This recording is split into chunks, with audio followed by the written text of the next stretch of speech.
It appears the gang is all here. Are you ready for that trade, Kathy? I'll have a couple of semis with 53-foot dump trailers load up what I got in my yard and street, and I'll have them dump it in your front yard. Goddamn shit.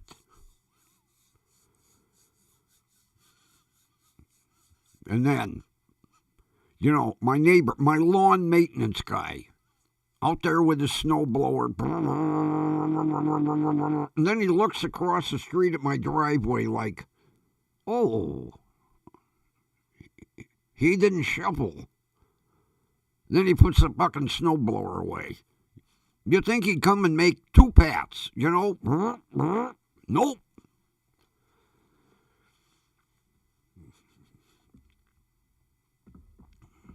He better be doing my goddamn lawn this year.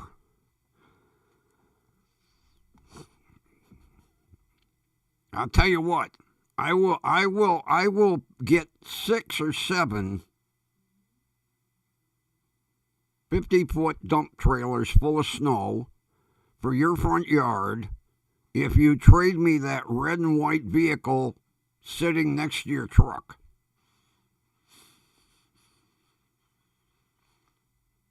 I can't believe when I saw the picture, I didn't see that right away. I pulled up the picture a second time. I went, holy shit, look what's sitting in her driveway. I had one, the same color. Goddamn thing got stolen. And they found it down on Quigley Avenue on its roof. Because the idiots decided they wanted to do a little hill climbing, not realizing that if you take it up like this, it's going to go like this. And it did. I'll tell you what, I fought with the insurance company. Let's get started and then we'll continue on.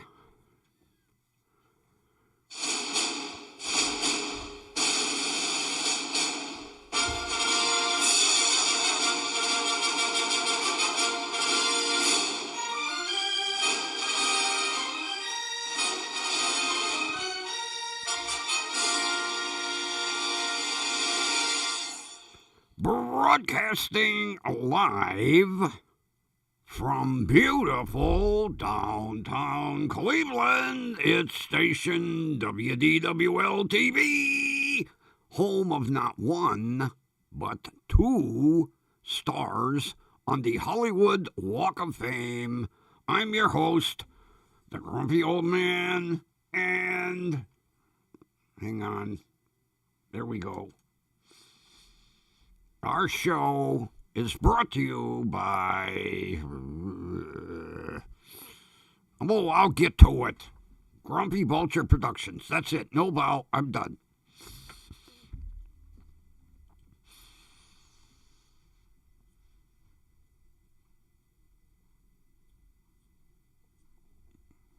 Oh. Well, tell her I want that. I had the manual transmission. The only thing I disliked about it, and they had them for years, you had to manually lock the goddamn front hubs. So in order to go into 4-wheel drive, you had to get out, turn the little knob. Yeah, I'll tell you what. I told the they were going to give me, I can't remember how much. And I said, no, I want another one. And the guy said, what do you mean you want another one? I said, I have already checked with the Bureau of Insurance of the state of Ohio, and I can demand a replacement vehicle. He said, no, you can't. I said, yes, I can. I'm not signing any of your paperwork until there's another just like mine. They don't have to be the same color. Roughly the same mileage, manual transmission. With one of them sitting in my driveway, I'll sign whatever you want me to sign. And then they ignored me. The adjuster left, and no calls, nothing. And I called the Ohio Insurance Board and reported them. And they told them, hey, you do have to replace it if he requests a replacement. Because I was the insured. And they give me this, we're not going to be able to find one. What, you haven't looked yet? And they found one somewhere, oh God, where was it? Utah or something that had like a gazillion miles on it. I said, no. Well, in the price range, that's all we can find. I said, Ford made a shitload of these. You're not even looking. And we argued for, oh my God, it went on like forever. Finally, I said, give me the money. But I found out later on, I should have held my ground. Because if you request a replacement, they have to replace it. The old LKQ, like, kind, and quality. It didn't have to be exact, but color was optional. It did have to be a manual with four-wheel drive and around, I don't know, what did I have on it? 50,000 miles, something like that.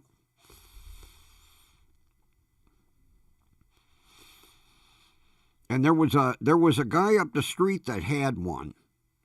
And I tried for years to buy it. And he just would not sell it.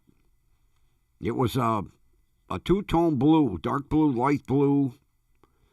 Had the V6 in it, not the 4. It was a manual, four-wheel drive. And then one day it disappeared. And I don't know where it went. I don't know where he went. Him and his Bronco disappeared. But I tried for years to buy it. It sat in his garage. He didn't drive it. Are you ready to sell it yet? No. Are you ready to sell it yet? No. I'd stop 3-4 times a year. You ready to sell it yet? No.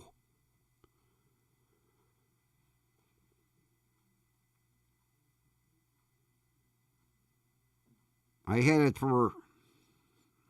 about 9 months. And dumbass me, I always used to park it in back, right in front of the garage. And one day I come home from work and I just pulled into the driveway. I don't know why I didn't pull it in the back. And next morning I, get up, go and make a pot of coffee. I look out the window.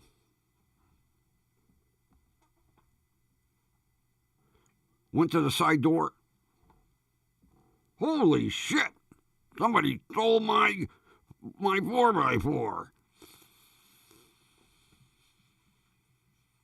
And about, it was about 10, 12 days later, I get a call from the police department. We recovered your Bronco. Oh, good. Where is it? It's down in the impound lot. Wonderful. So I go down. I get the release papers from I had to go to the police department downtown, get the release papers, go to the impound lot. The guy says, that's row 17, towards the back. Walk out there with, holy shit! I looked at the license plate. Yep, that's mine. Goddamn roof and windshield all caved in. I call the insurance company. I say, hey, you need to go out to the impound lot. Then they, all right, we'll give you so much money. No. Take mine and get me another one.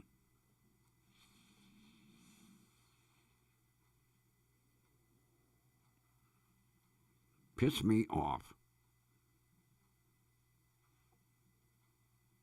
State Farm. When I got my check and cashed it, I switched insurance companies. That was it. No more.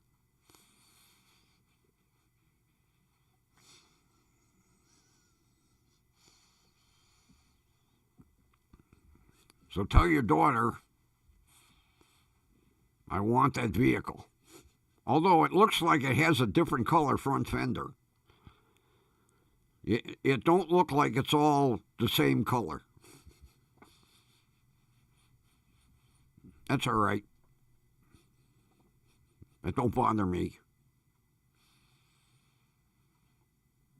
And don't tell me it's an automatic. Oh, that would be a shame. Broncos in automatics were a disaster. People, I don't understand people. You get an off-road vehicle, you get an automatic in it.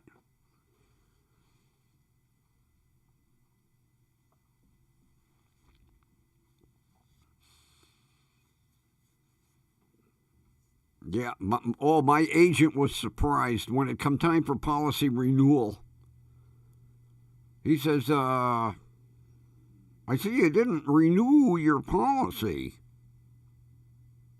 Pretty observant. Can I ask why? I said, yeah. Over my Bronco. Which was, even though it was paid off, I kept full insurance on it. And good thing I did.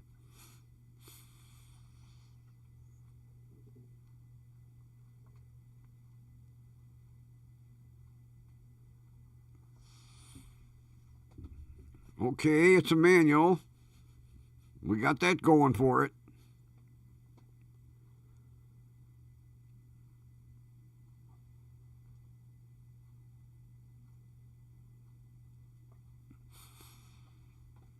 I want that thing.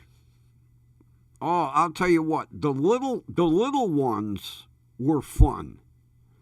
You know, when they started getting bigger and bigger and bigger, you know, those weren't true Broncos. The little flat face, which everybody calls them the flat face, or the square nose, those were fun to drive. They really were. They were a little top heavy. You know, if you took a corner too sharp, you know, the center of gravity. But they were fun. Oh, God, were those vehicles fun. I had a ball with that thing. I didn't off-road it much. But just driving like through Met Park, you know, because the roads take all them turns and I had so much fun in that thing. Come up to a turn, downshift, make the turn, back up, downshift, go around the next corner. Yeah, it was like a Le Mans course.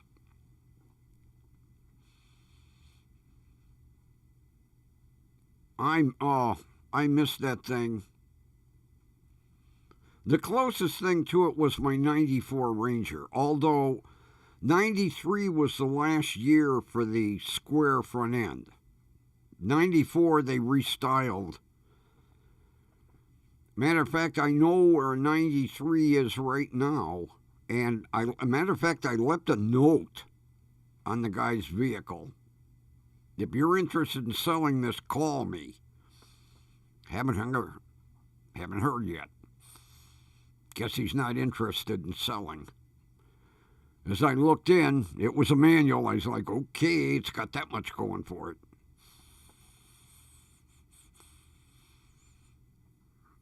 Yeah. Oh. Grumpy unleashed his anger at GOFO Express. You know, I told you I had Uni banned. I called eBay and I called Temu. And I said, ban them from shipping any packages. If any of your sellers use Uni, you tell them they have to use an alternate shipper. So today, I hear a knock at the door at 11:30. I walk out, open the door. Voila! My new 40-inch curved monitor is sitting neatly right under the sign that says, deliver packages here. That's because my little FedEx Pixie does what she's supposed to. I would love to see that little Pixie dragging that monitor box. But it was placed neatly. So I was like, oh, I forgot to check my Temu today. I scroll down, it says, delivered. I said, maybe it's in the milk chute. Nope. Maybe it's outside the door. Nope. I better check the delivery picture. What the fuck? It's on the front porch. Now, there's 2 feet of snow on my steps. I'm looking, and you could see the GOFO driver walked halfway up my front yard. He took a picture of the front of the house, including the signs that say, do not deliver here, deliver the side door. Took a picture of the package in his hand, and then winged it.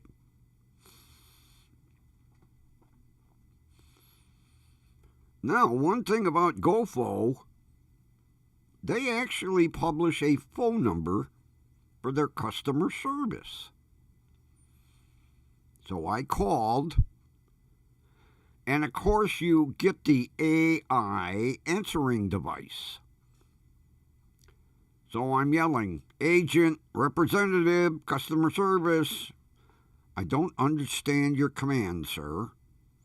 So I punched about 40 zeros on I pulled my cell phone going, beep, beep, beep, beep, beep, beep, beep, beep, beep. We do not recognize your command, so we will be connecting you to an agent. Good. One of these agent gets on. Hello, my name is Bill. Really? Well, Bill, cover your ears. Why do I need to cover my ears? Because your asshole delivery person doesn't know how to read fucking English. That's why. Such strong language.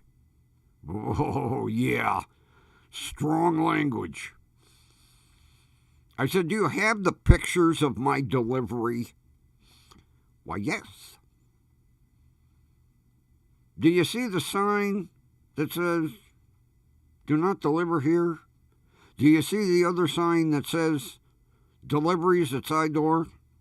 Why, yes. Can you pull up my shipping information? Why, yes. What does it say? Right there. Address, side door delivery. You see where the package is? Yes. Do you hire uneducated drivers that don't know how to read fucking English? No. Then why is my goddamn package buried in the snow on my front porch?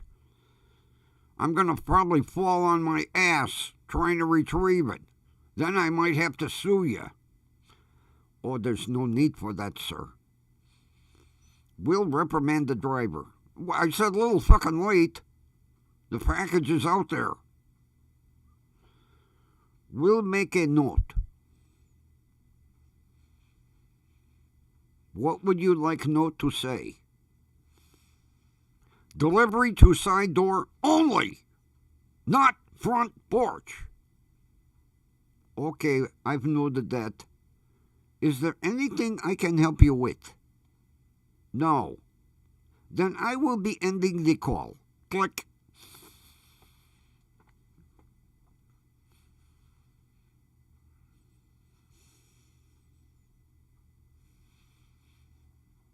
In big letters, deliver to side door. Another delivery company that just delivers wherever they feel like it. Oh, I'm not going to walk up that driveway. No, I'll just wing it to the front porch.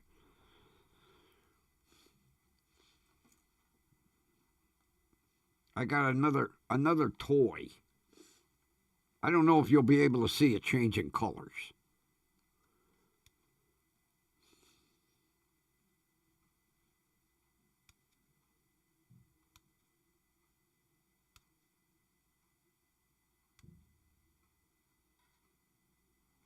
Yeah, problem is you can't see it changing colors.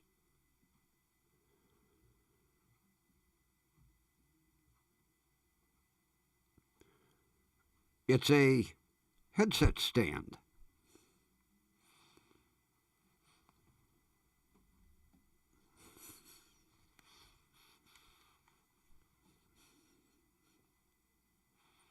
It's where I park my headset when I'm done with the show.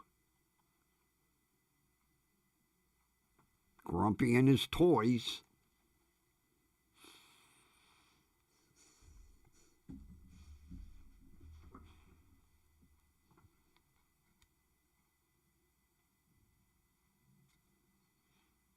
A headset stand. Temu, $4. I'm like, what the hell? It lights up.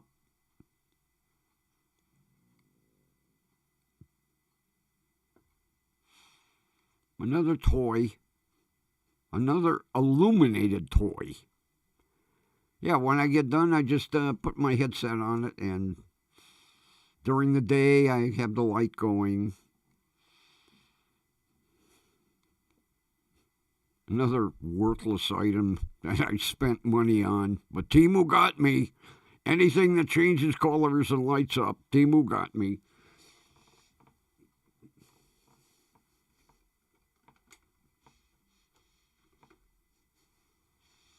It's not fully in place yet because I have to rearrange tomorrow. The monitor is over here warming up. I've learned with any electronics, especially in this weather, they're sitting in a cold warehouse or maybe heated, but then they're loaded, like my monitor was loaded on Pixie's truck at 3:15 this morning. From 3:15 until I brought it in the house, it's cold. You never set up a cold electronic device. So it's warming up. I've assembled the base. I have the base all assembled. It just snaps in right here. Tomorrow, I have to move the printer and the riser, and I have to spin the computer around because I have a brand new HDMI cable. I never reuse cables, even though, the HDMI cable is 5 years old on this monitor. Anytime I change an item, it always gets new cables. So I have this brand new HDMI cable for the new monitor.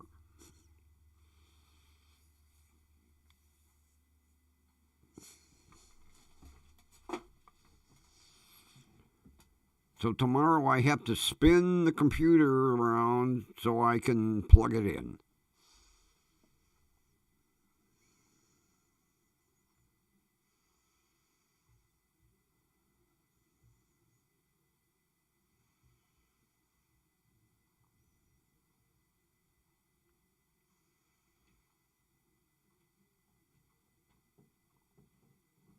Yeah, I heard that. I heard about that, Kathy.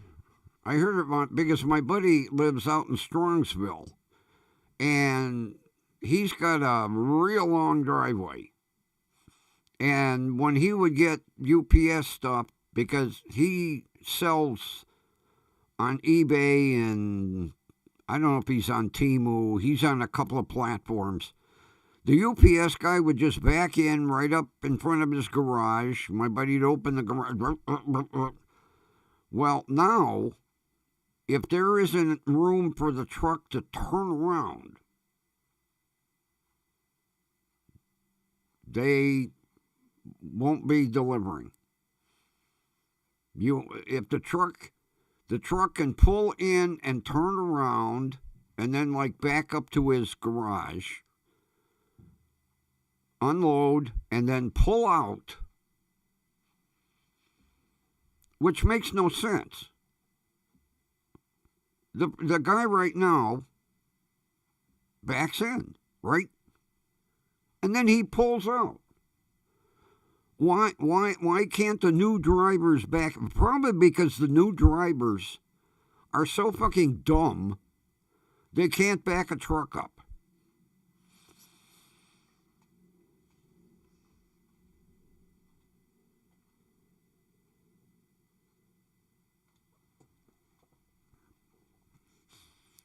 Some of these new rules make no sense.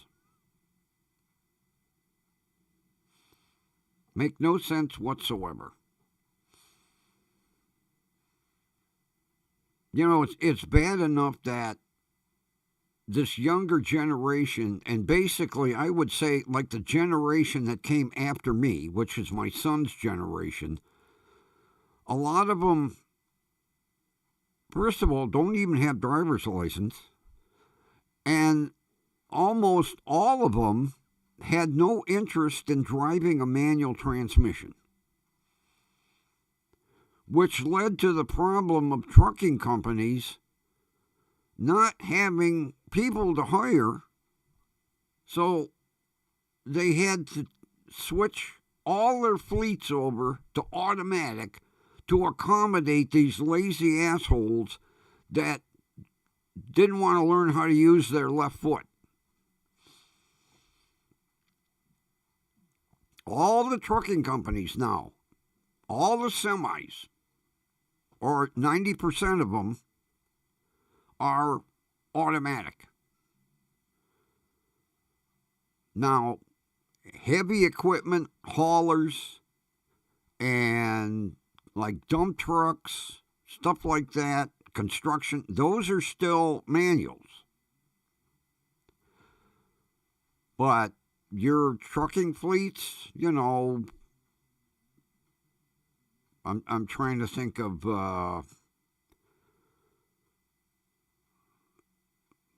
who my buddy uses to ship shit.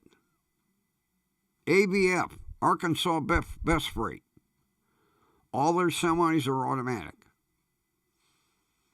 God, a lot of them I used to know are no longer.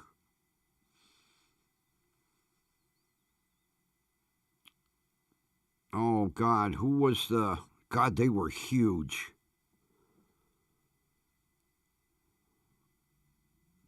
Kathy, you remember the semis that were orange and blue?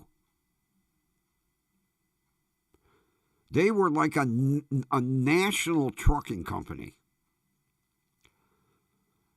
And they were located, one of their terminals was somewhere out where you used to live.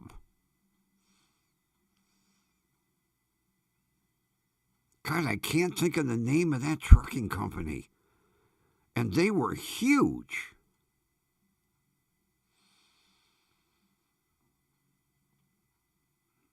Oh my God, what the hell was the name of that? Roadway. Oodles. Roadway. Yes. Roadway was everywhere. Those ugly trucks, whoever come up with that paint scheme, when the trucking industry deregulated, a lot of these big companies couldn't compete anymore and just went under. Another big one, and they weren't in this area, they were out west, PIE, Pacific Intermountain Express, another huge one.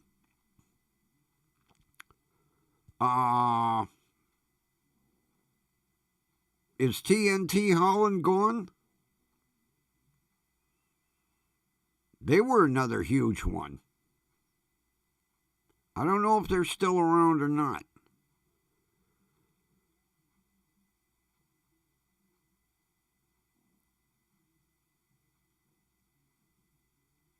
I'm trying to think who has the yellow and black trucks.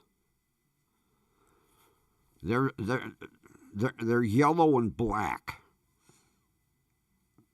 I can't think of.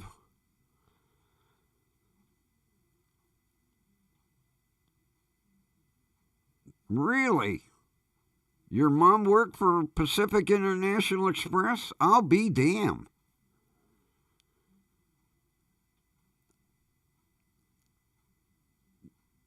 They were one of the. No, Yellow Freight was all yellow. There's a trucking company. They're yellow and black. Is their paint scheme. Yellow Freight was all yellow. That's why they call it Yellow Freight. Yeah, Pacific Intermountain Express was one of the companies that first started hauling doubles. And I remember the tractors would have like the shortest wheelbase that they could get so that they could haul two 27-foot doubles. That company was huge. Another one was Montfort. And the hilarious thing was Montfort's trucks were governed at 55 miles an hour.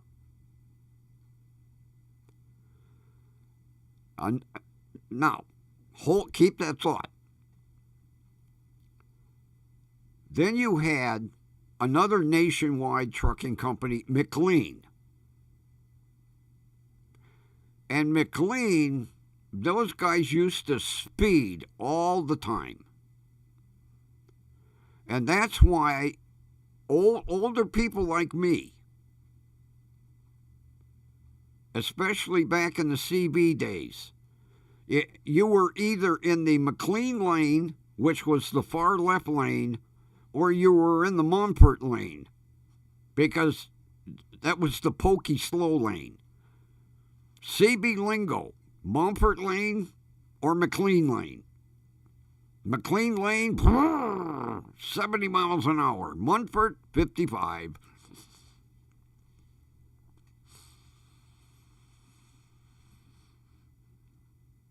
I can't think of that trucking company that's got the yellow and black paint scheme.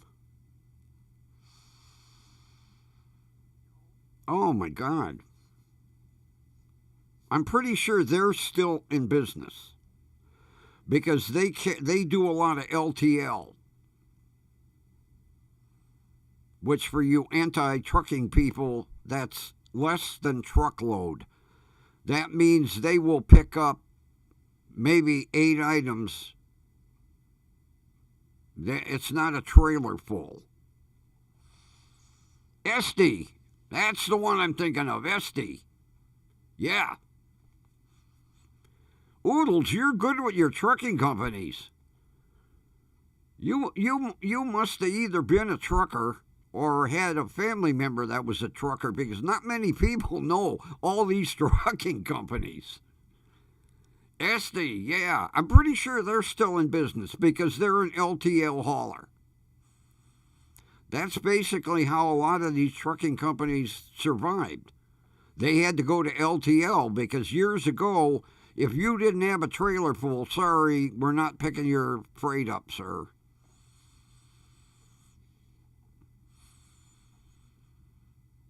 It's amazing that Oodles not only knows the trucking company, he knows the paint schemes to go with them. You're good, buddy. I couldn't think. I could see their trucks. They're yellow and black. I just could not because my buddy uses he. That's who he ships with.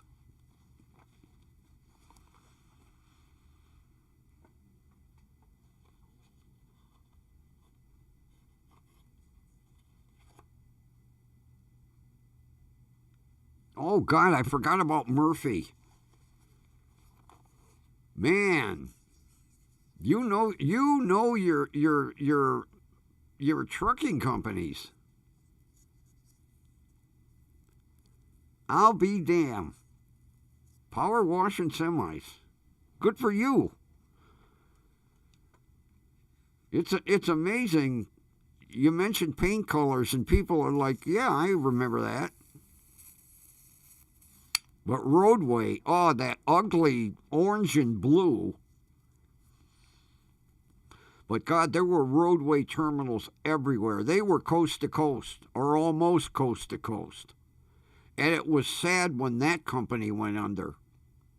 And then, all the biggies PIE, McLean, Munford.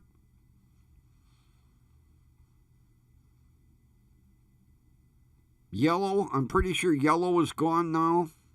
I haven't seen a yellow motor freight truck in ages. I would tend to think yellow is probably gone because I see a lot of ABF around here. And people don't realize Arkansas Best Freight. I remember it from my days at White Motors. Because certain companies, would order fleets. And then I would go down on the assembly line and I'd watch, these ugly fucking roadways going down the assembly line going, oh, God, are they ever going to end,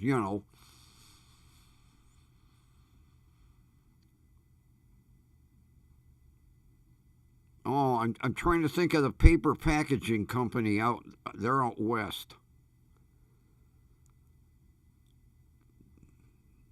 Their trucks were two-tone blue. They were like a real light blue and then kind of a powder blue.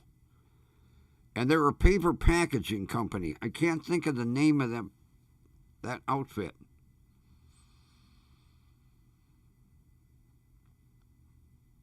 Oh my God. Come on, help me out, Oodles. They used to be one of the biggest paper packaging companies in the United States. And their trucks were two-tone blue.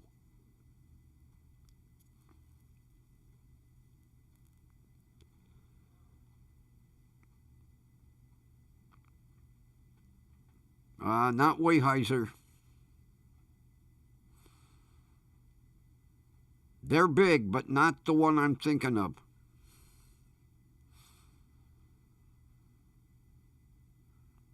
And it's not Packaging Corporation of America. That's not the one.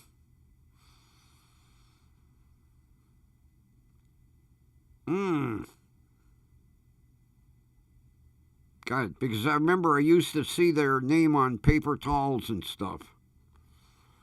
Oh, I can't think of them. I just remember the fleet colors. PIE was always red. Their trucks were always red.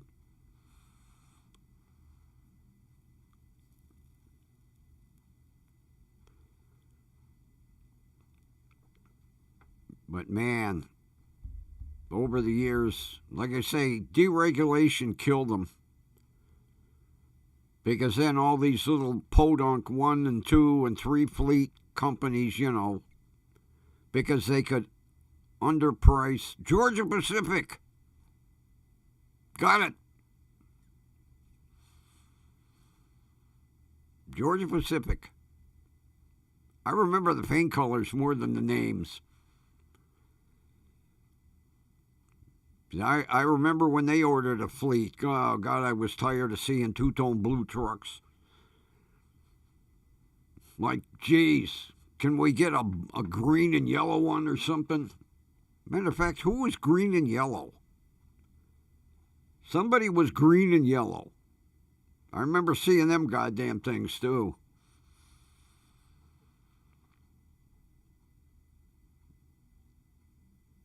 Because at lunchtime I would go. I took my lunch after the union guys took their lunch, because I used to love to watch the trucks coming down the end of the assembly line, and they'd start them up, drive them out the door. And now and then, one wouldn't start. They'd have to call the tow motor to drag it out. Then they dragged it over to final repair to figure out why it wouldn't start. Yeah, I would just stand at the end of the assembly line, watch it. Okay, that's a good one. There's a good one. Call a tow motor. And they had to get them goddamn trucks out of there in a hurry, because trucks are coming down the line. Mayflower. They were green and yellow? Okay. That's who I wasn't thinking of, but could be right. But I remember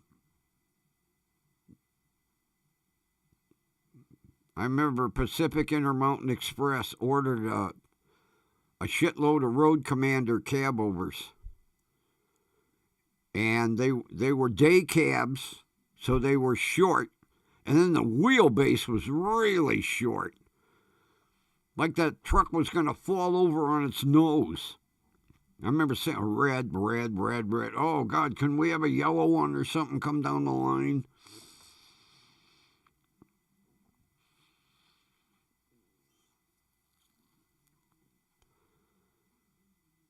But all the biggies slowly disappeared because of deregulation. That killed them big trucking companies because they just couldn't compete, getting undercut. And then a lot of them tried LTL, and about 50% of them failed. But I know, like ABF, they'll do LTL. Yellow tried it. I think TNT Holland tried LTL. Because, see, a trucking company made more money by a trailer full than stopping here and picking up 2 pallets and stopping here and picking up 3 pallets,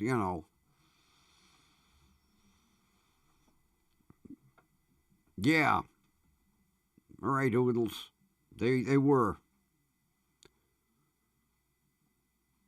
And then they merged with Arrow because the name for the longest time was Arrow Mayflower.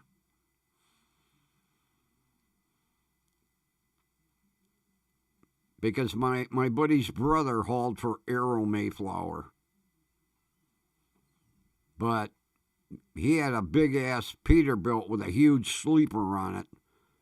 And it was all yellow because he leased to him. He told him, I ain't two-toning my truck for nobody. Big yellow. Oh, man, that was a beautiful truck. Oh, man.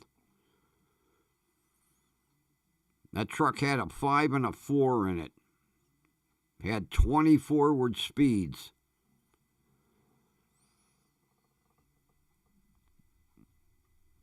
Allied was white and blue.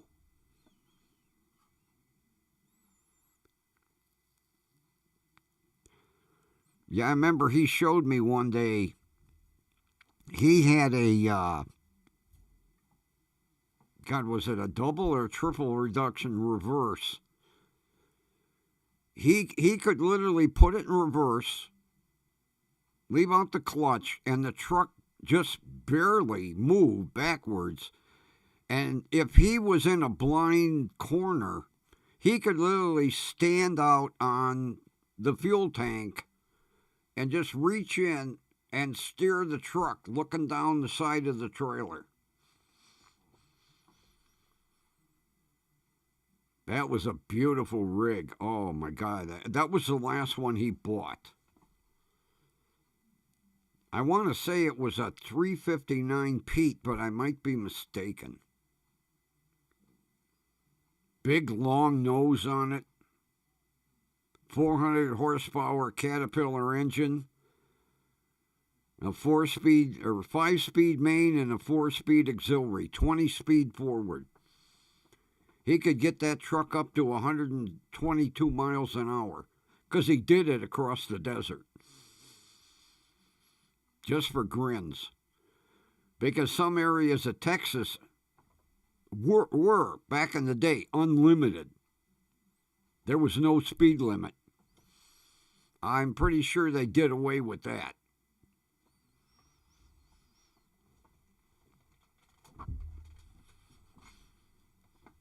Yeah, there were some parts of Texas where you could just put the hammer down.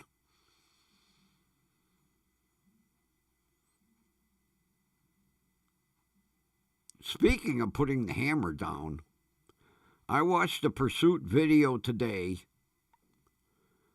that had somewhere between a 98 and a 2004 Volkswagen Passat.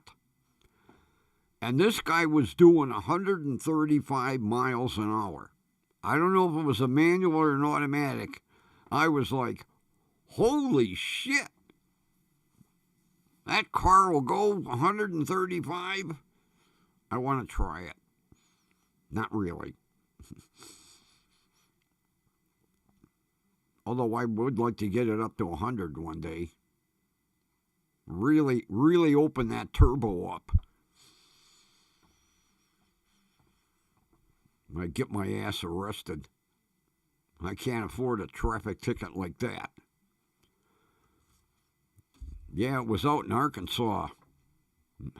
Then the old Arkansas state trooper gave him the old pit maneuver, and over it went about 8 times. Guy got ejected.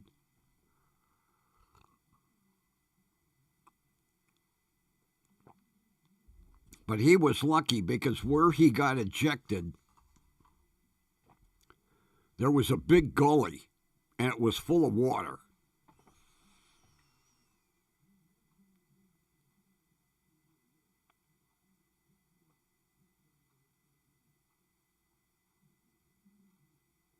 Oh, God, I forgot all about... Oh, man, yeah, CCX, I forgot all about them. They were coast to coast. You could pick up in Vermont and have something delivered to Washington State. They were one of the few that had nationwide authority, 48 states. Yeah, I remember them. Now you're really taking me back. Yeah, that was one of the few that had a 48, and they used to advertise 48 state authority.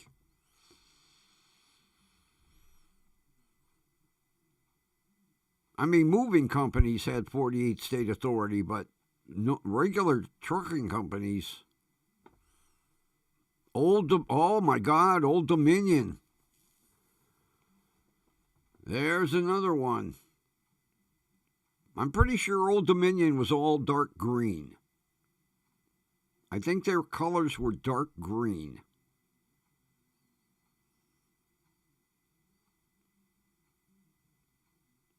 Man, now we're going back.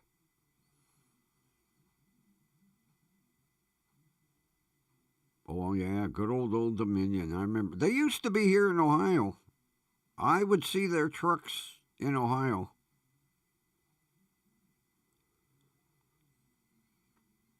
And CCX. But I mean, Old Dominion, they weren't that big. I don't know. I don't think they had 48 state authority. I'm not sure.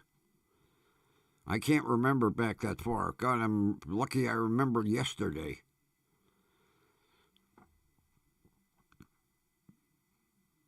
But I'm pretty sure Old Dominion was dark green.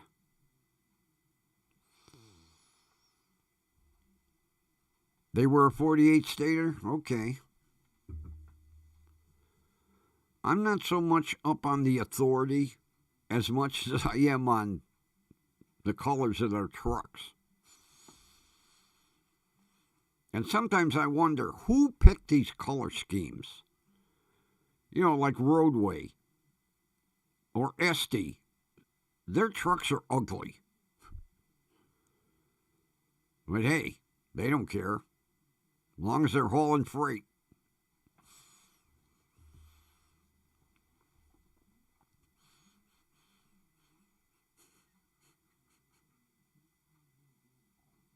And TNT Holland, I think they were white cab, orange frame, if I remember right. White cab and hood with orange frames.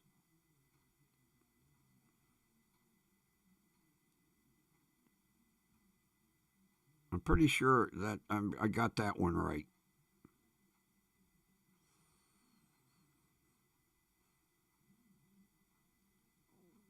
There's one. I'll have to pay closer attention to their trucks.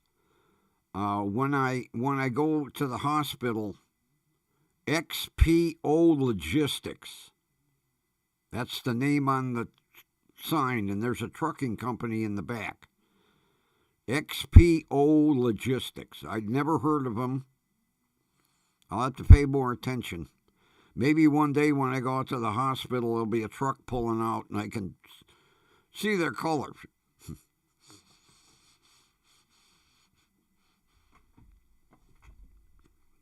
But Old Dominion, they were kind of a ugly looking, almost like a army green. They were real dark green.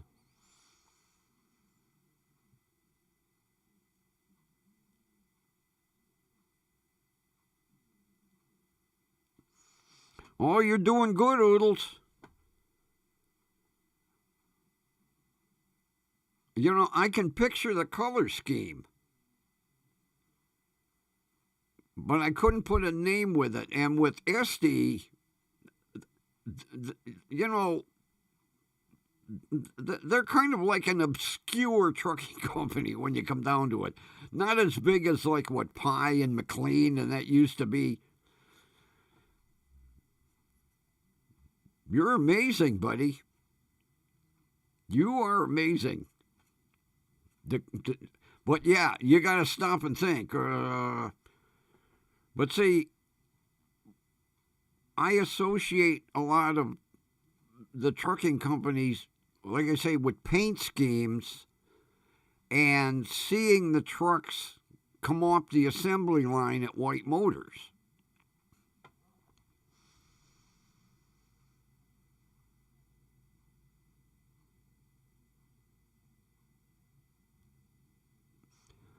The last Allied I saw was white cab, blue frame.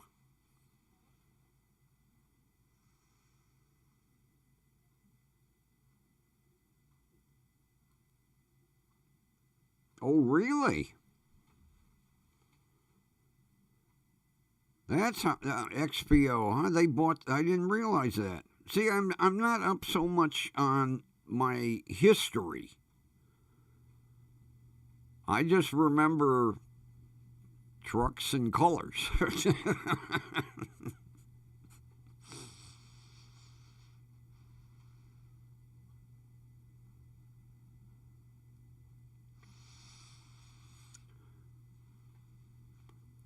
Well, you know, they buy for the authority.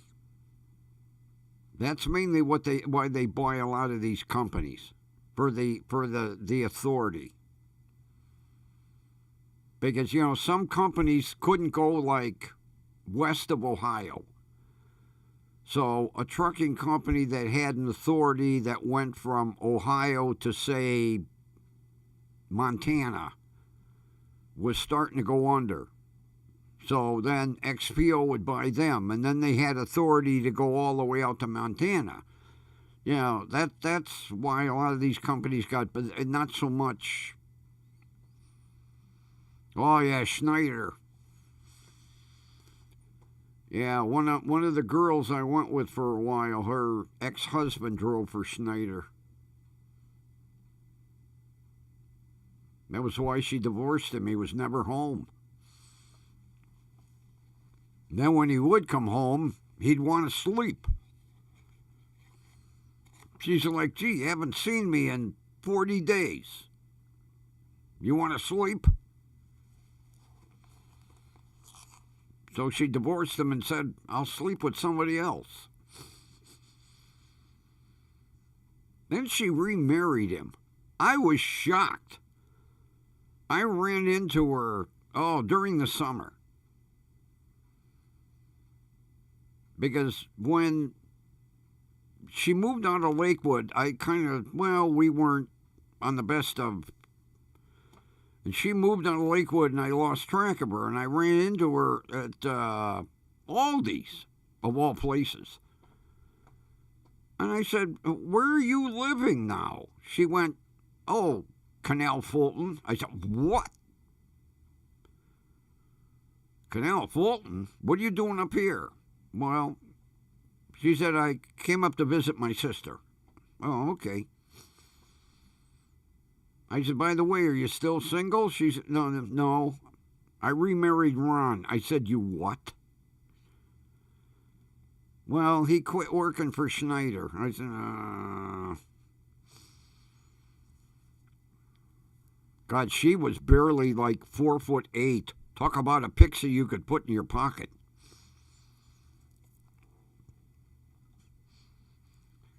I always seem to go with these little girls under 5 foot tall.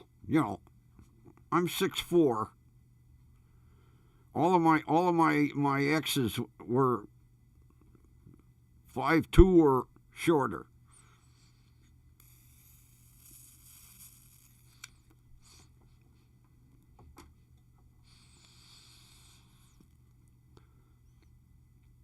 Yeah. Oh, yeah. It was interesting. She was still married at the time. And I was managing a body shop, and she kind of dinged up her car. She brought in her car for repair.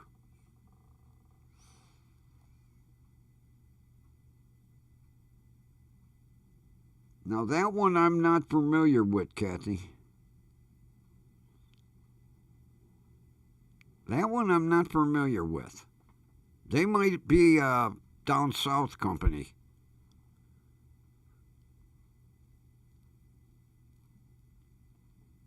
Well, that's about the way mine. None of mine were over 5'4". Most of them were like 4'8", 4'9".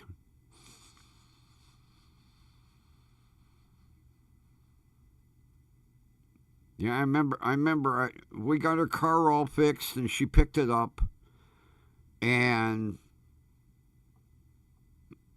I kind of had the hots for her because she was a little doll, and I was like, she's married. Get her out of your head. About 5 months later, she walks in the body shop, and I went, "You didn't wreck your car again, did you?" She said, "No, I wrecked a marriage." I said, "What?" She said, "Yep, me and Ron, we're done. See, no ring." I says, "Oh, I take it the reason you're here is you'd like to go to dinner." And she went, "Yep." I said, "Okay, I'm closing in 45 minutes. Stick around." Went with her for a year. I was just getting ready to propose, and then she moved.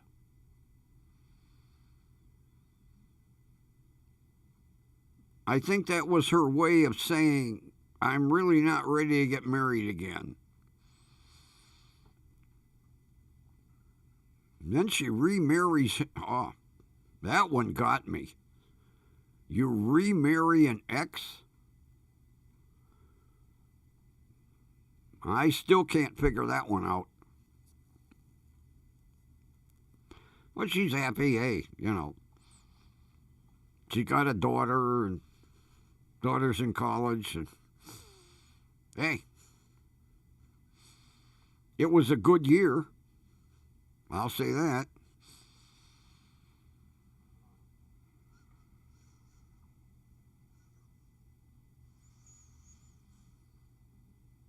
Man, you make chili like I do. I make it and I eat it for like 2 weeks straight. I got 2 footballs ready to go in the oven tonight. I had my sandwiches last night. They were tasty. Nothing against. I got more lunch meat, but I'm kind of hooked on my footballs.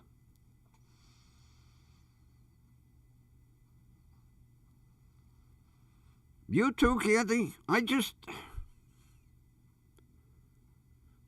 mean, they had an ugly breakup.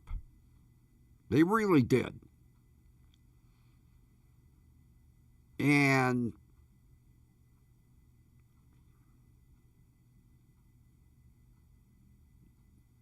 what's the term? Not fallback. What's the term? I was the. I can't think of the term. Somebody help me out. When you just go with somebody to get it out of your system, what's the term? Whatever. I think I was that 1 year play toy while she was trying to figure out what she's going to do. Still had the hots for him, but come toyed with me. Rebound. That's what I was the rebound guy.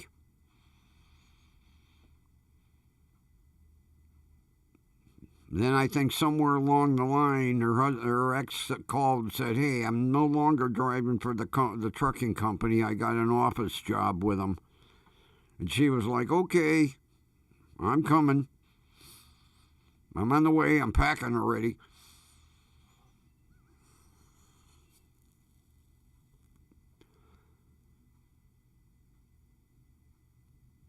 Yeah, I hate that term, but I was. Even though he would be gone 3 to 4 weeks,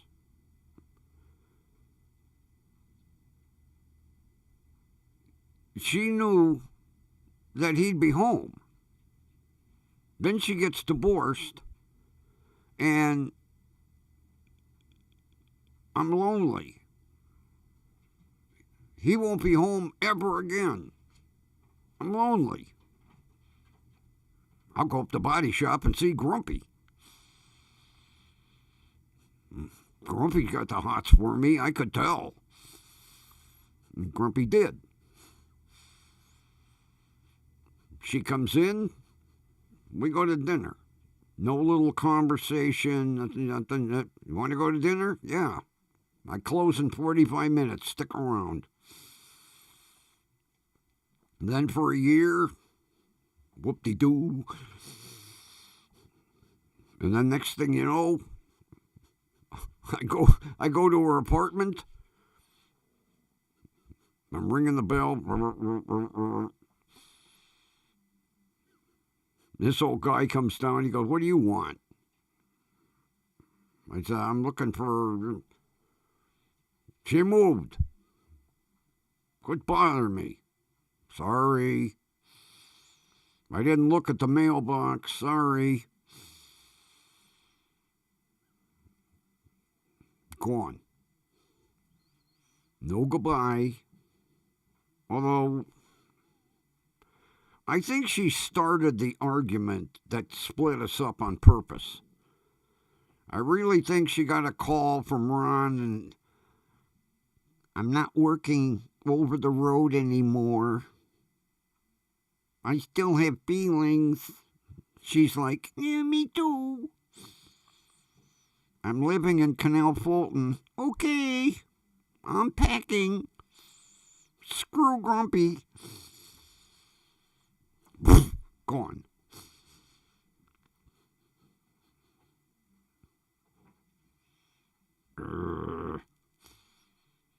It was good to see her.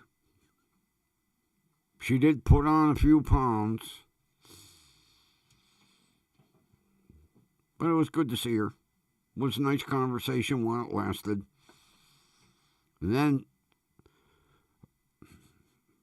I still can't get it out of my head.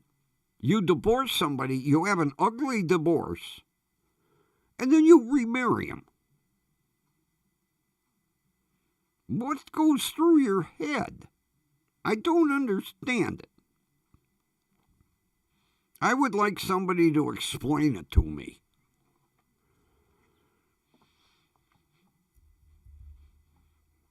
You know, you get to the point like, I hate that person. Then next thing you know, I do again.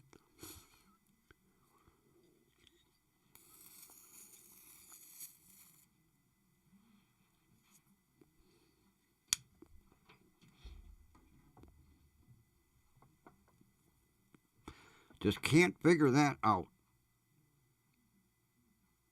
And that was years ago. And I still can't figure it out.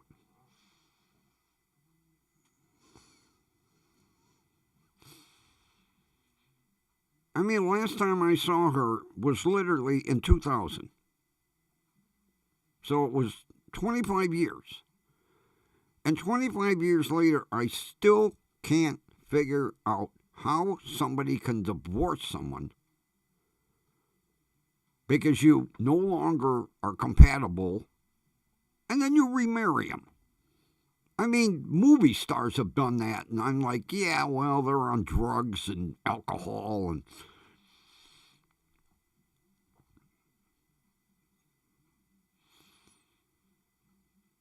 I mean, I'm glad she's happy. I just don't understand it. And I mean, she laid it all out to me. I mean, their divorce was ugly. I would have thought ugly enough where you didn't want to see that person anymore. And then you remarry him? I'm sure, there was no dating and all that. The guy didn't have to spend a lot of money on her. She come running back. Not like he had to start it all over again. We'll go out on a date, dear. No, just make room. I'm bringing my shit. I'm packing as we speak. Lease is up in a week. I've already told the landlord I'm clearing out. See ya. Call the U-Haul. Down to Canal Fulton. Back up to the house. Throw all my shit in that back room. I'll sort it later. When do we see the preacher? Next week? Okay, I'll be unpacked by then.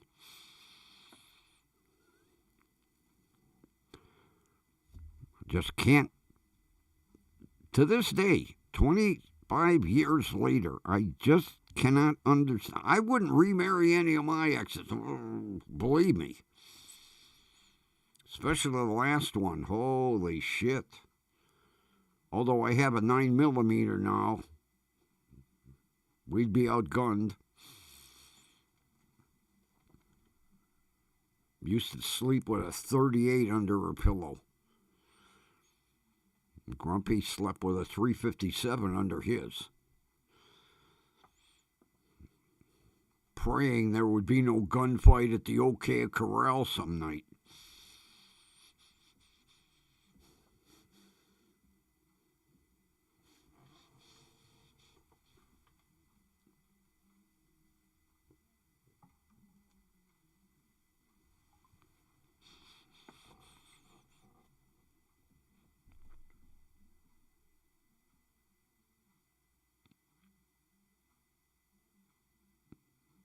Boy, I'm going to have to dust more often now. My new monitor is sparkling white.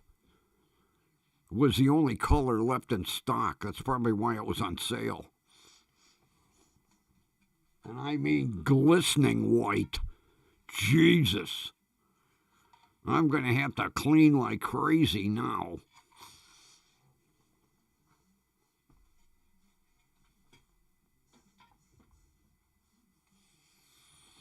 Going to look strange with that big white thing. Well, the back of it's white. The only thing that irritates me is when you get these gaming monitors, you have to set everything under the sun. I'm used to you plug it in and all you got to do is switch from VGA to HDMI. No, this new one. You got to do brightness. You got to do hue. You got to do contrast. Where the hell's the manual? Jesus. I'm looking at no. Oh, guess what I got again? And forthwith, another subpoena. I called this. It's a different prosecutor, too. A woman. I left a voicemail today. Call me regarding this case. I'm not going to appear. I don't care if it says forthwith on it. And that was stuck in the side door. Yeah, let me look at this. God, there's 1, 2, 3, 4, 5, 6, 7, 8, 9 different settings that I have to go in and change.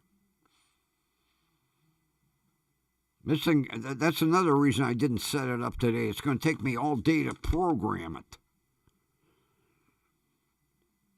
And I hate it because if you press the wrong button, you got to go back in the menu, start again.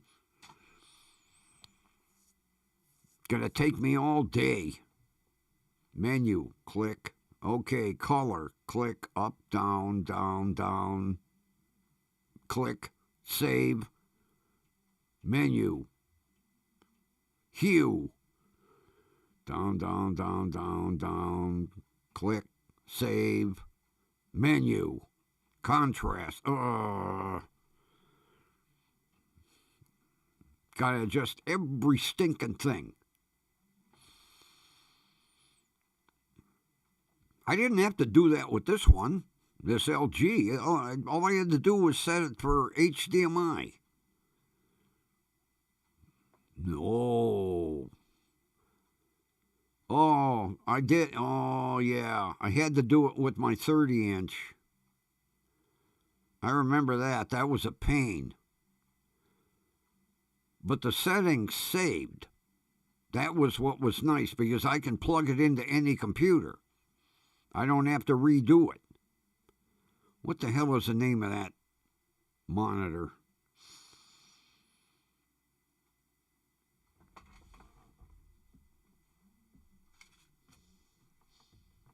I had the manual down here because I was looking at it the other day. Is this it?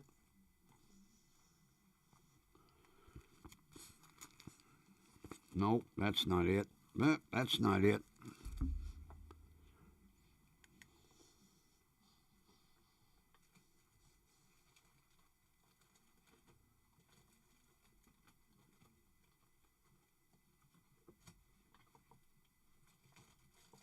That's not it. Or is it? Nope, that's not it. God, I got everything saved down here except the instructions for that monitor.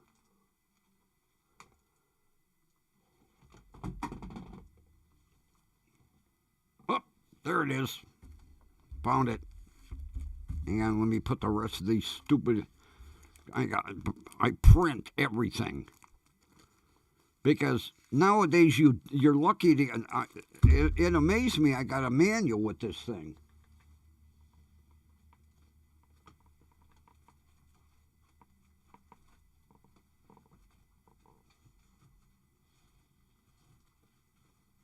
Come on, get in there.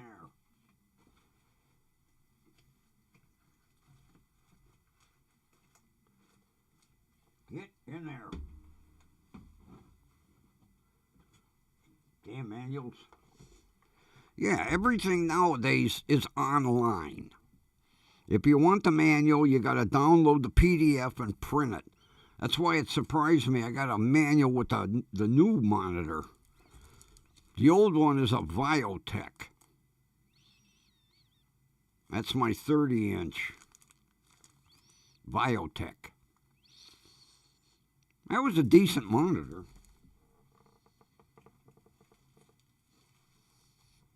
But I wanted bigger. So then I got the 34, which I was really happy with this LG until it started to act up. Now I got the 40. There was one I really wanted. It was a 60. A 60-inch, $899. I said, nope, Grumpy is cheap. I would just like to see what a 60-inch monitor looks like. Because it was narrow and long.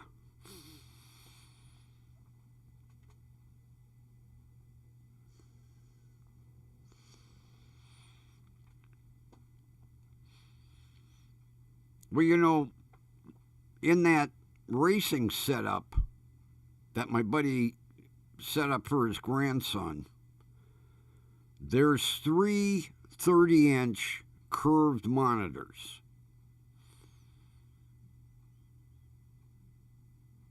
And they mount all the way around. They come out to about here. So you got the one in the front and then the 2 side ones. When you get in, you're like in a cockpit. Matter of fact, I told him, I said, if you ever decide to get an aerial gaming program, like you're in a plane, let me know. I want to know what it's like to be a fighter pilot.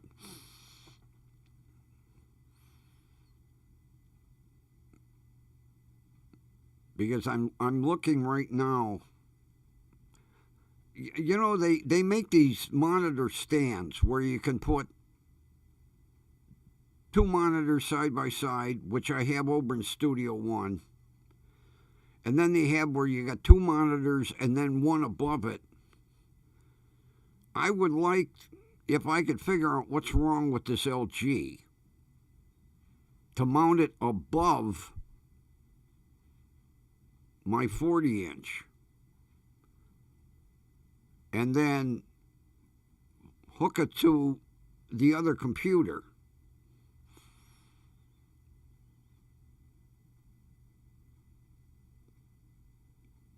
I don't know why, but I would like to do that.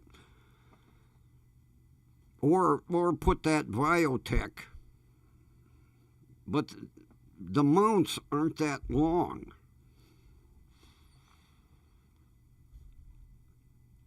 I suppose I could go to Homeless Depot and get a pipe mount and screw it down to the console top, and then get a piece of chain link fence pipe, and then bolt a monitor to it. That's too much work. I wish I had the room where I could put a monitor on the side.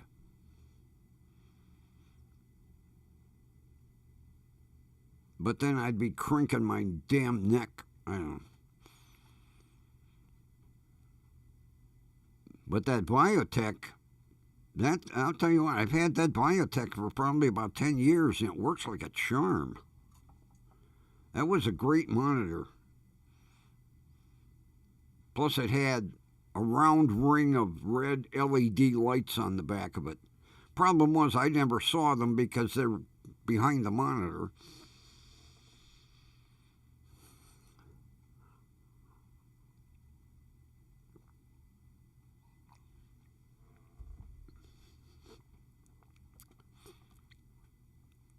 I think maybe this weekend, I got an email today. People want to hear the grandpa car buying story again. I think maybe this weekend I'll have to do the old car buying story. Like I say, had I not verified it with the actual salesman, I would have never believed it. But he was a young salesman, and he worked at Southwest Ford in Parma. And I went in there to look at an Econoline van. And he recognized the last name and went, "Were you related to Joe and Mary?" I was like, "Yeah, my grandparents." He says, "Oh my God, you know how they bought cars?" I said, "Well, I heard rumors." He said, "Come on to my office, sit down, I'll tell you the whole story."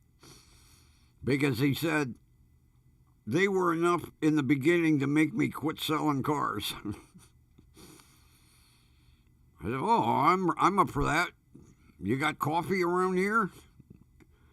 He says, "Yeah, I'll buy you one. Come on, we'll go to the vending machine." He bought me a cup of coffee. We went in his office, and he told me the whole story.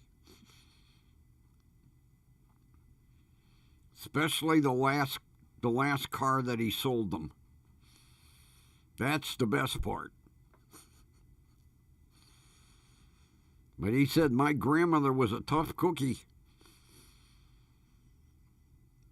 And he said they always paid by check. I says, "I know. Grandma carried the checkbook."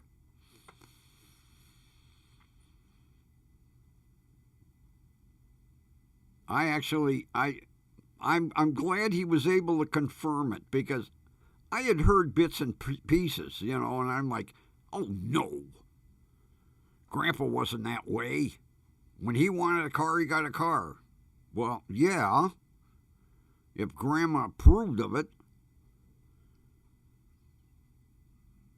Because they owned Nash Ramblers for years.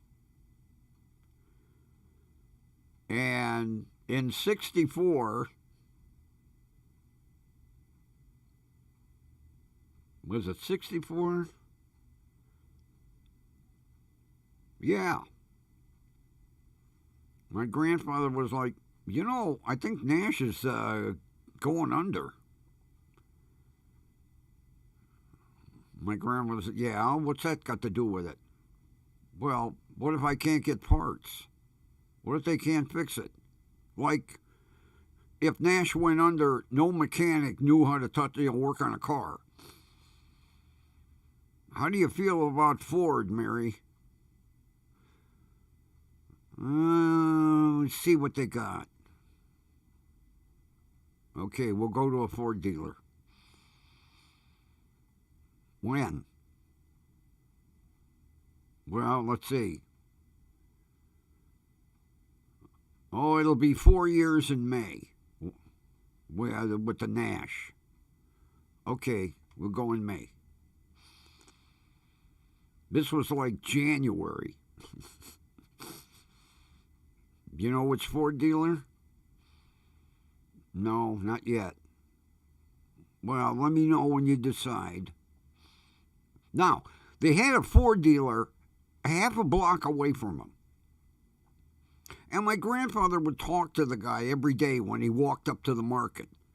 Did he buy a car from this poor sap? No.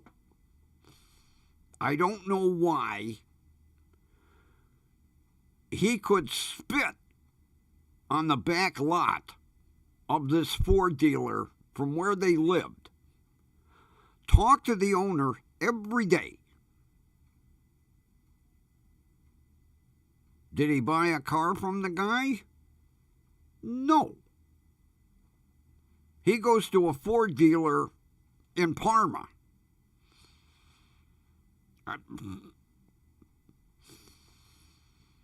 I would think, especially like if you got to get it serviced, wouldn't it be better to buy from a car dealer where you could just walk half a block home when you leave the car, and then when it's ready, you walk half a block to go pick it up? No. I always wonder how that guy felt when he saw my grandfather drive by and go, it's a new car. And it's a Ford. And he didn't buy it for me. But you know what? The guy never said a word. He knew he lost the sale for some reason. He was still friendly. Hey, Joe, how are you? How you doing? Going to the market? Okay. Oh, by the way, can you pick me up some bagels? Maybe a little cream cheese? Some lox? Yeah, okay.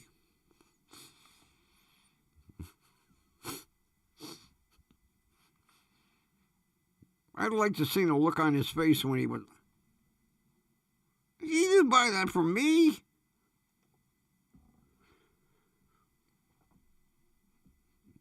He was literally half a block.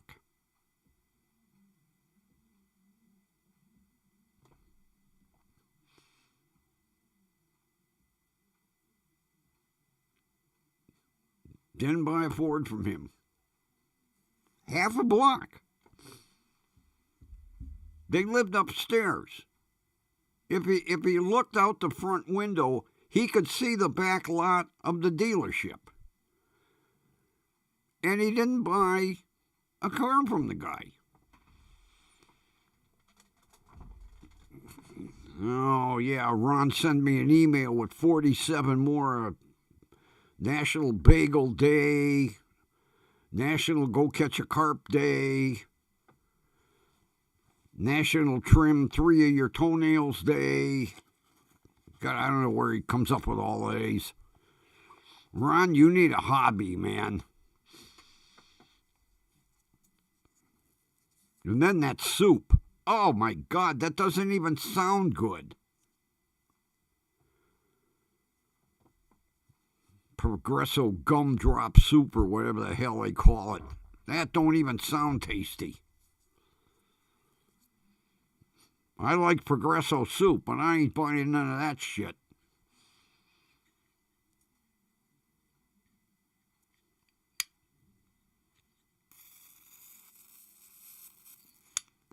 I ran out of lighter fluid. I'm using my electronic lighter. Kind of neat. It's got that sparking device.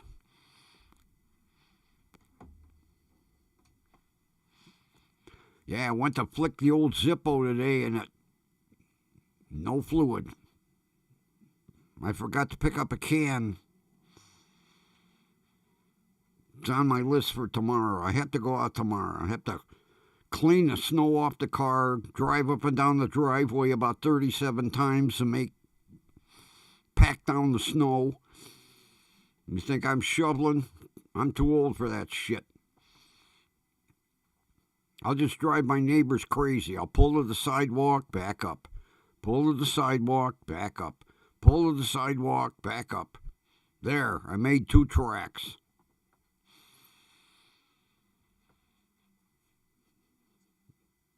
What I'd like to do is rent a snowblower and blow all the snow from my driveway and sidewalk into Rob's yard.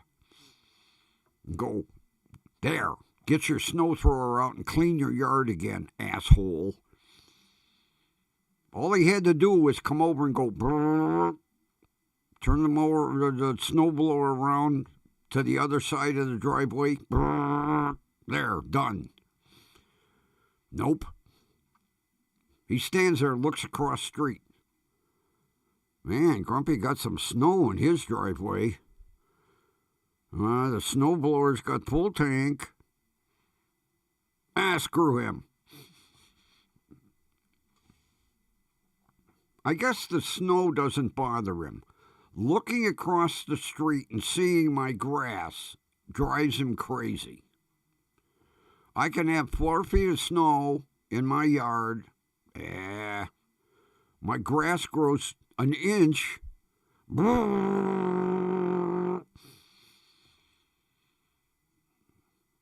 going to mention that to him this spring. I say, Rob, you can sit in your living room and look and see all the snow drifts in my yard and my driveway. You got your snowblower out. You can't come over and make 2 passes. But boy, if my grass grows 1/8 of an inch, you're over here mowing the shit out of it. I don't mow just to piss him off. Just because I know he's sitting in his living room and go, God damn that lawn. I hate the look of that lawn. Then he comes out and cuts it.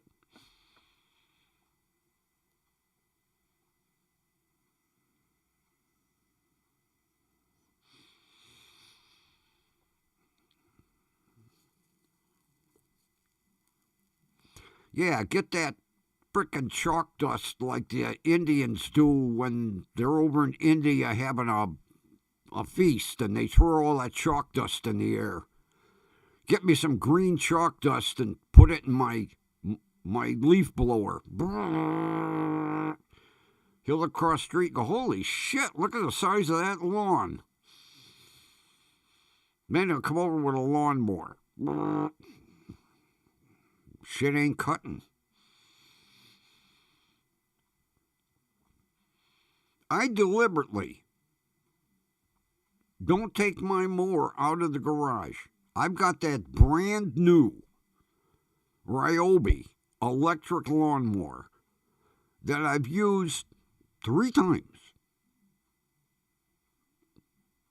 That's all in 5 years. 3 times.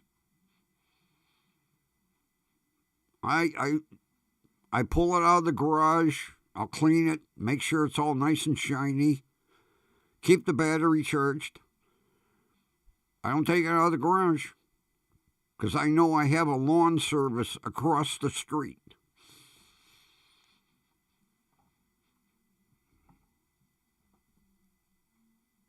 I deliberately ignore my front lawn because I know my neighbor's sitting in his living room going, shit, look at that. The lawn grew 1/16 of an inch. Tomorrow morning, there. Then he goes back home and sits in the living room and goes, oh, that looks really nice. 3 days later, holy shit, it grew up a millimeter.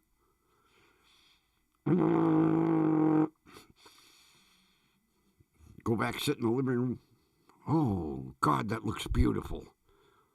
Next time I'm going to cross-hatch it like they do on the golf courses. Oh,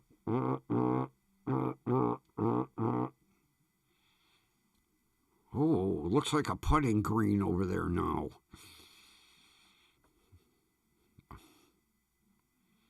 Like when he trims his shrubs. Oh, my God, it takes all day to do 3 shrubs. You trim, walk to the curb, like he's a movie director.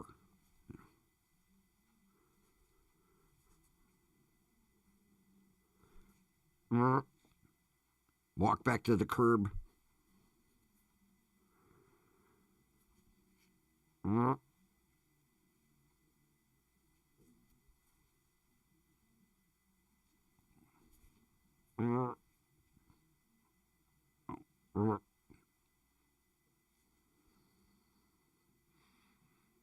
There. 2 more to go.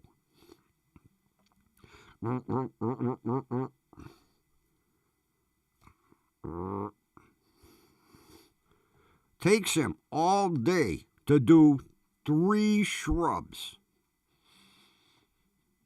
All day. Walks out to the curb and looks. Oh. Walk back out the curb.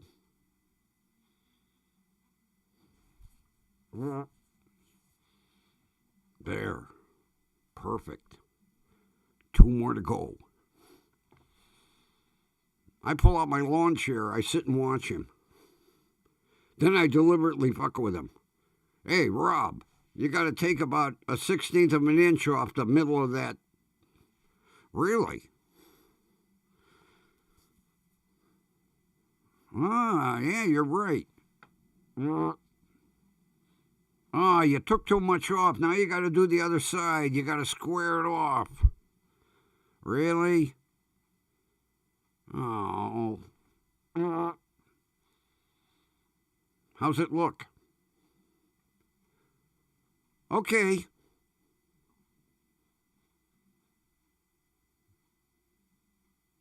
Yes, really, it looks okay. Go to the 3rd one. Time is... I'm getting a sunburn here, sitting watching you.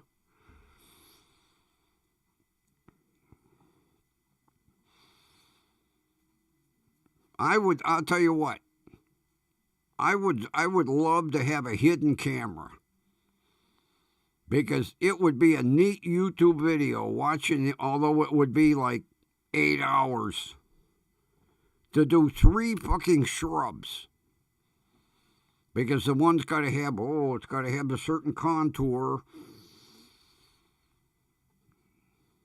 Me, I come out with my Ryobi cordless trimmers. There, done. I don't care if it's lopsided or... Oh, him...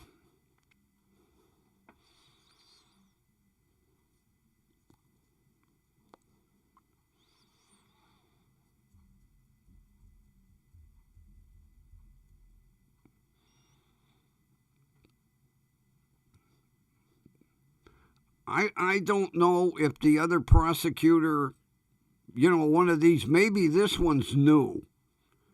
And Sherrod, or whatever the hell his name was, he's like, oh, this guy's going to be a prick. I'll give it to the new girl. Here's one for you. We'll see if she calls me in the morning. I'll cut her some slack because I know they have a lot of voicemails. But if she don't call me in the morning, they're going to be hell to pay.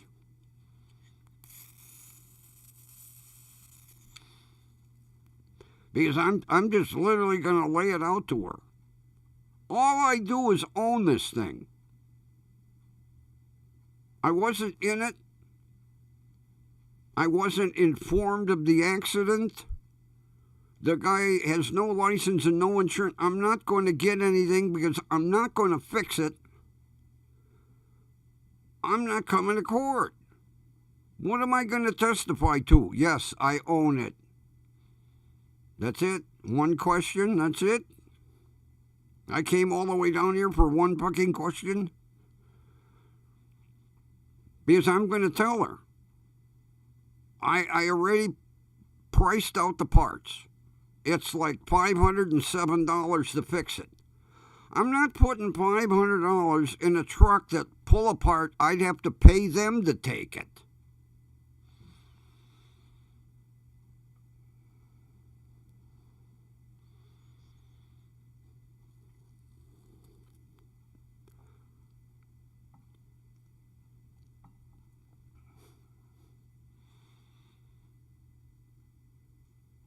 Now that's the way to trim.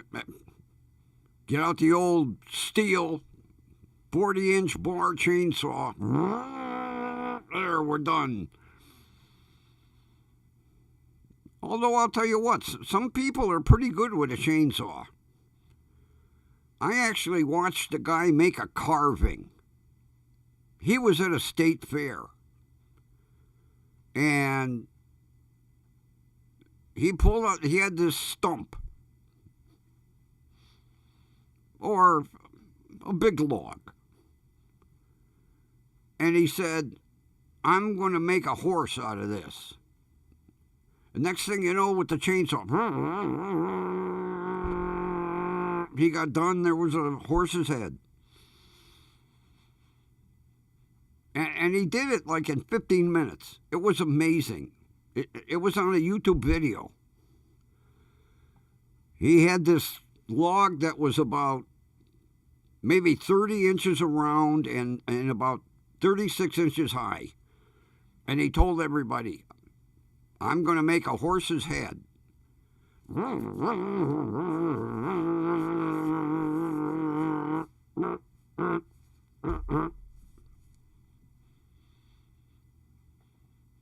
And then he gave it away to whoever wanted it. He told them, take it home, spray it with some shellac or varnish or something to preserve it, and put it on your mantle.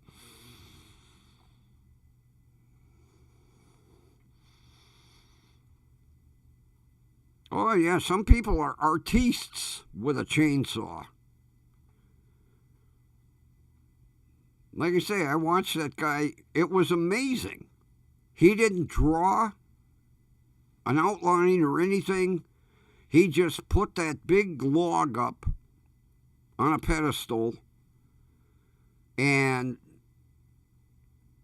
I can't remember how he fastened it to keep it from moving. I think he had a holder he brought down on a post that had a point in it. And then he just took that saw and went crazy. 15 minutes from start to finish. He had this big log, and then it was a perfect horse's head. Carved the mane. It was amazing.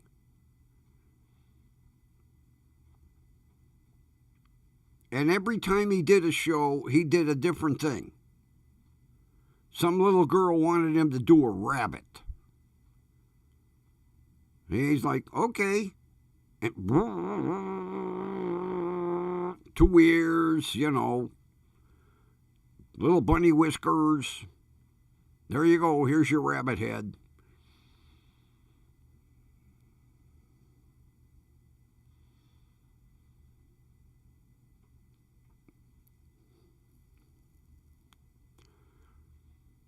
Me, my shrubs would be even with the ground.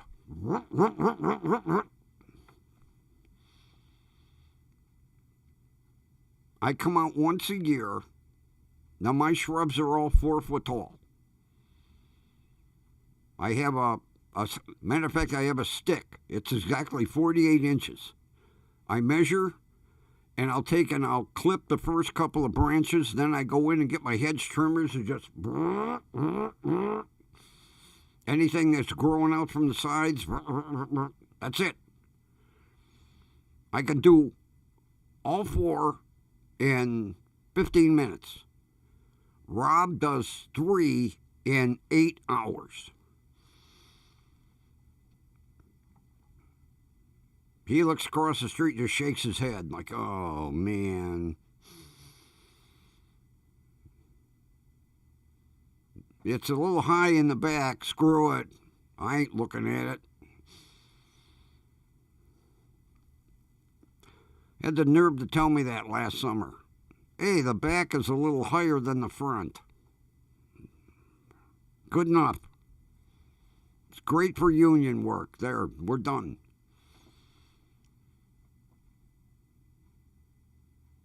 Him. Step back, trim an inch. Step back.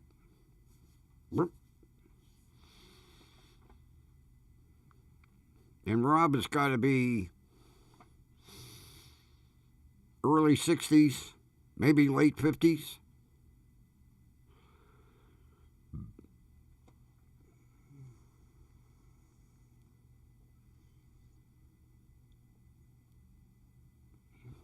Oh, God, yeah. Snip, snip, snip, snip, snip, snip, snip, snip.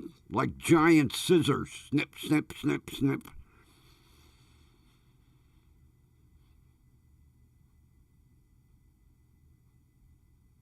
Matter of fact, one of my neighbors uses his weed whacker. He's got a saw blade on his weed whacker. Just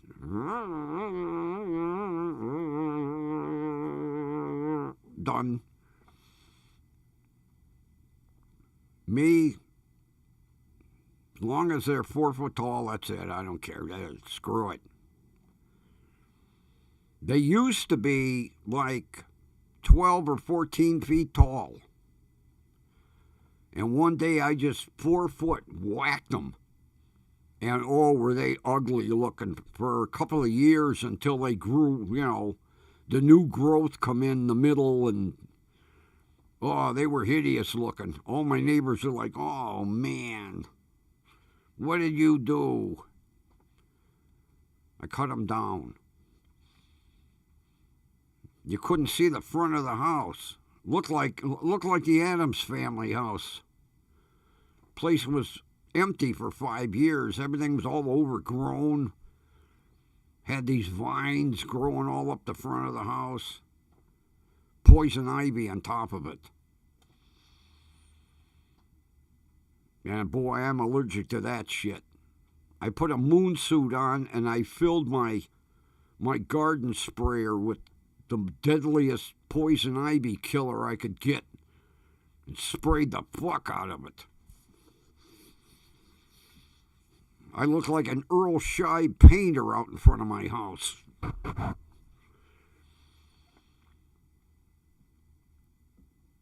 I killed it all.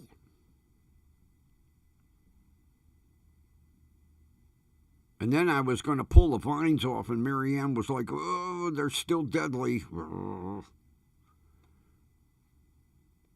The old moon suit come out again. Gloves up to here. Pulling the vines off the house. Neatly rolling them up, putting them in a bag. Oh, the whole front of the house was covered in poison ivy. You couldn't see the windows. It was just everywhere. Then my landlord said, what happened to the English ivy? English? Try poison. Really? If it had been English ivy, it would still be there. I would have just cut out around the windows. It wasn't English ivy. But it looked so pretty. Well, yeah, you weren't living here. I have to walk past that shit.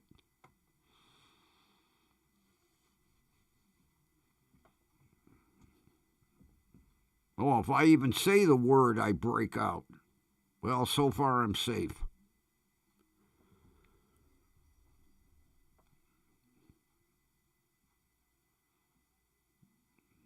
Then in the back corner, there was poison oak. Got the old garden sprayer out.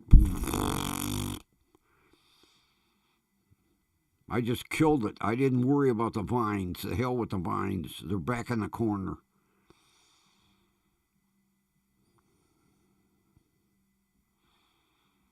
Oh, yeah. That shit gets in them little cement cracks between the brick, and it don't want to let go. I had a bitch of a time getting that shit off the house.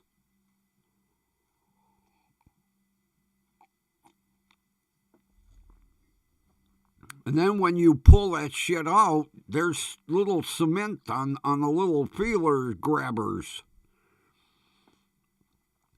Yeah, that stuff. I never saw a plant grab cement like it does.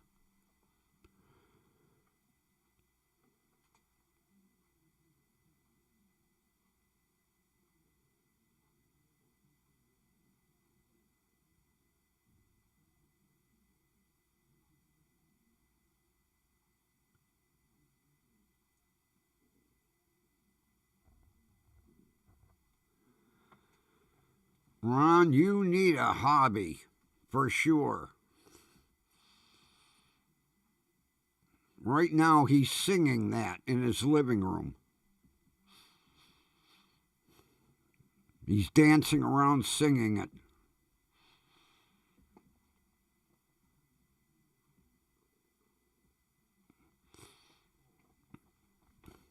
Yeah, Kathy, he's going between the kitchen and the living room singing right now.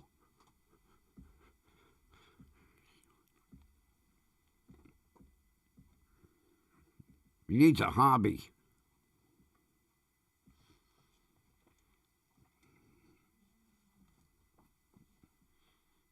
I'm going to start sending you some of them 2,000-piece puzzles. Like the one I've got somewhere. It's hilarious. It's a round puzzle. It's like 36 inches in diameter. And it's called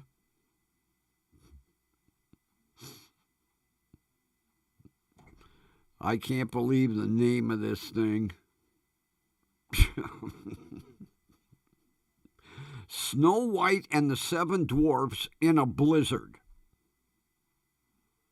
And when you get the circle done, it's just white. Every piece is white. There's no color. Snow White and the Seven Dwarfs in a Blizzard. I emptied that out one day. I was like, they forgot to put coloring on these. Nope. It's just one big 36-inch circle of white. If I find it, I'm going to send it to you, Ron. See how long it takes you to put that together. I picked it up. Where did I get it? Salvation Army store when it was still open. The box was sealed. And, of course, it shows Snow White and the Seven Dwarfs on the front of the box. And I'm like, okay, this is what the puzzle's going to look like when I'm done. No. I didn't bother to read the back where it says.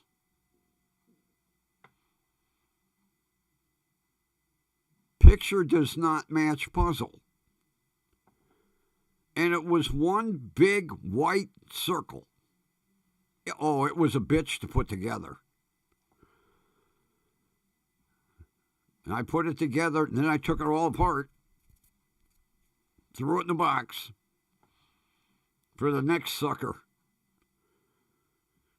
Yeah, right in the lower corner of the back of the box, picture does not match puzzle. I never saw that. I just picked it up, Snow White and the Seven. I figured, I'll give it to one of my nieces. And then one day I was bored and I said, I'm going to put this puzzle together. Poured it out. Every piece white.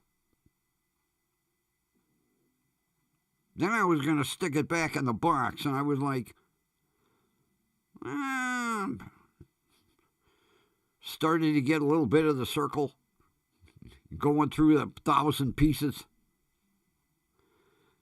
Finally got the outline.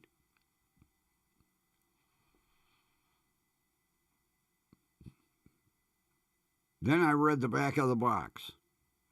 Picture does not match puzzle. If you ever see it, grab it, because it was a limited production. Snow White and the Seven Dwarfs in a blizzard. And the puzzle is all white. I got it somewhere. I saved it. I know I saved it. Probably in one of them boxes out in the warehouse in the living room. That one day I got to go through and figure out what I'm going to throw away and what I'm going to keep. Probably stuff out there in the living room that I bought going, man, I don't know why I threw that out. I'll open the box and go, oh, there's that left-handed monkey wrench that I bought brand new. Well, now we got two.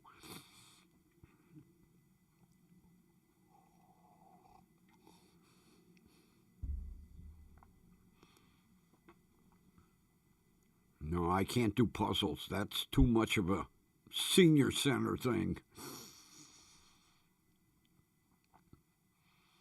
Yeah, my buddy and his wife said I think it's every Thursday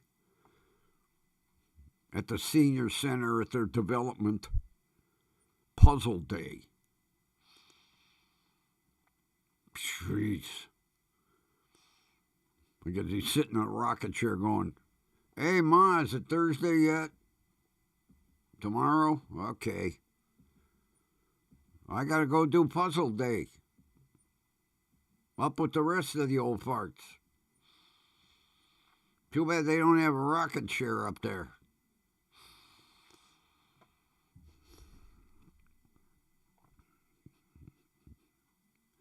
Yeah, Eddie can't wait till Wednesday every week. It's poker day.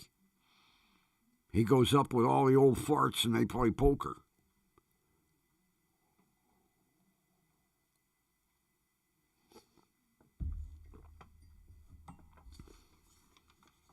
$1 a pot. Everybody put in $1.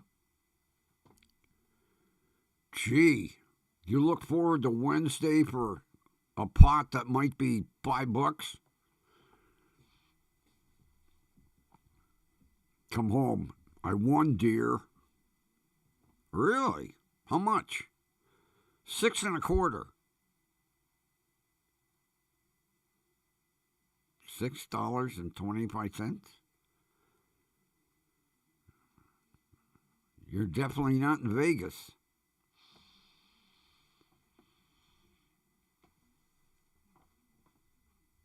I remember one of my exes. I says to her, what would you do if I won the lottery?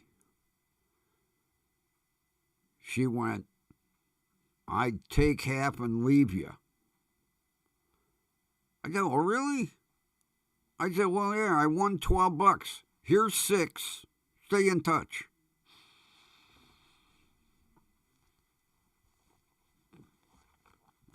She didn't appreciate that. I thought it was funny. She didn't leave either, damn it.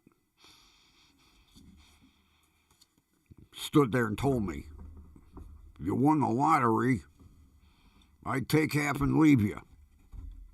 I gave her half and she still stayed.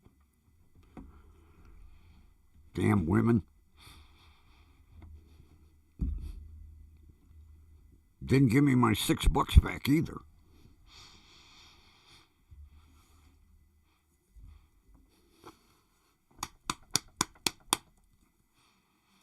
Yeah, definitely have to go out tomorrow.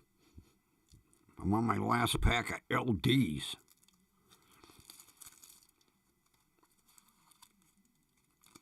Hopefully it don't snow anymore tonight. I don't want to get stuck in the driveway. Although that's the nice thing about having a manual.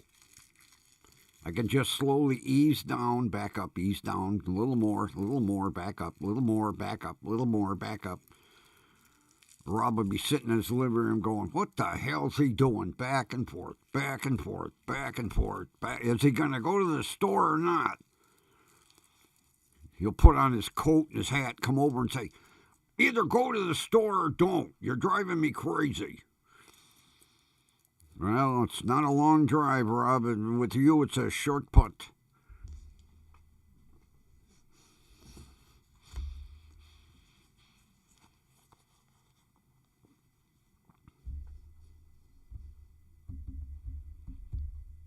Oh, Ron's cutting out on us early, huh? Oh, it's that time. Wow, I didn't even look at the clock. He isn't leaving early. He's leaving on time. I got 2 footballs waiting for me to throw in the oven. Let's get a little music here, and we'll say our goodnights. Ooh, 13%. Wow. We might barely have music here.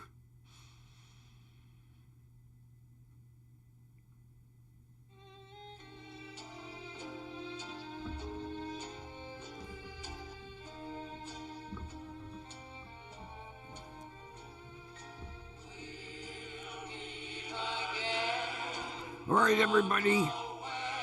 Thanks for being here. Been fun again. And we will meet again right here tomorrow night. The home of not 1, but 2 stars on the Hollywood Walk of Fame. And with that, take care, everyone. And we will see you tomorrow. And just remember, it's 2 see-yas due to the new OBS update. So, see you number 1, and see you number 2.